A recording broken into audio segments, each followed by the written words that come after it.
Hari ini 13 Januari, Rhapsody Reality. Pastor Chris berkongsikan satu mesej tentang memerintah dalam kehidupan. Haleluya. Ayat pembukaan kita dari Roma 5 ayat 17 berfirman, sebab jika oleh dosa satu orang maut telah berkuasa oleh satu orang itu, maka lebih besar lagi mereka yang telah menerima kelimpahan kasih karunia dan anugerah kebenaran akan hidup dan berkuasa oleh kerana satu orang itu, yaitu Yesus Kristus. Puji Tuhan. Setiap anak Tuhan ialah seorang raja dalam kehidupan ini, dan kita dipanggil untuk memerintah dalam kebenaran. Kamu dilahirkan untuk menjalankan kuasa ke atas syaitan dan keadaan kehidupan. Kamu bukanlah seorang mangsa, namun seorang pemenang dalam Kristus Yesus. Haleluya. Yohanes tahu tentang perkara ini mengenai kita dan berkata dalam 1 Yohanes 4 ayat 4, kamu berasal dari Tuhan, anak-anakku, dan kamu telah mengalahkan mereka kerana roh yang ada di dalam kamu lebih besar daripada roh yang ada di dalam dunia ini.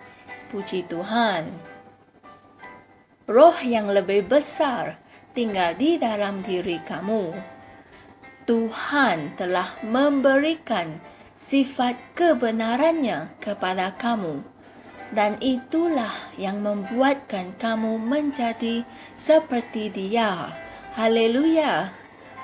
Sifat itu membuatkan kamu berfikir, melihat, dan bercakap seperti Dia.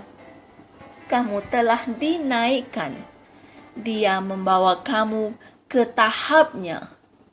Ayat pembukaan kita berkata, maka lebih besar lagi mereka yang telah menerima kelimpahan kasih karunia dan anugerah kebenaran akan hidup dan berkuasa oleh kerana satu orang itu, yaitu Yesus Kristus.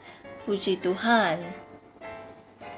Kamu telah menerima kasih karunia untuk memerintah di atas keadaan dan berjalan dalam kuasa ke atas syaitan dan unsur-unsur dunia ini. Haleluya. Tidak kira bagaimana buruk keadaan kamu mungkin kelihatan, ia tidak mengubah status kamu, kerana tidak ada kelemahan bagi anak Tuhan. Ada rahmat dalam kehidupan kamu. Kenalinya.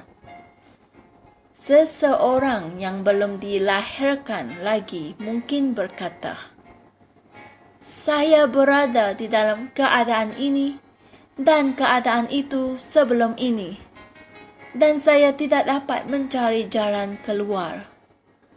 Tetapi bukan kamu. Kita tidak terperangkap. Umat Kristian sentiasa mempunyai jalan keluar. Puji Tuhan. Dan perkara yang sebenarnya, Dia adalah jalan keluar. Haleluya. Kamu memerintah melalui pengisytiharan firman.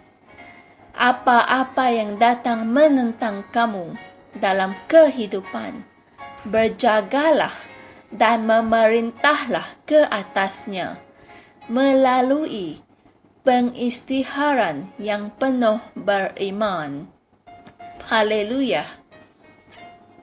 Mari kita sama-sama membuat pengakuan ini. Seperti Tuhan yang memerintah di atas dan bersalutkan keagungan. Seperti itu jugalah aku dalam kehidupan ini dalam kebenaran. Tuhan telah memakaikan dan mengikat aku dengan keperkasaan. Sesungguhnya, kata-kata dari mulut aku adalah kukuh. Aku berjalan di dalam kemenangan yang kekal dan menunjukkan kemuliaan Tuhan di setiap tempat dengan keupayaan roh. Haleluya. Untuk kajian selanjutnya, sila renungkan Roma 5 ayat 20 hingga 21 dan Wahyu 5 ayat 10. Tuhan berkati saudara-saudari sekalian.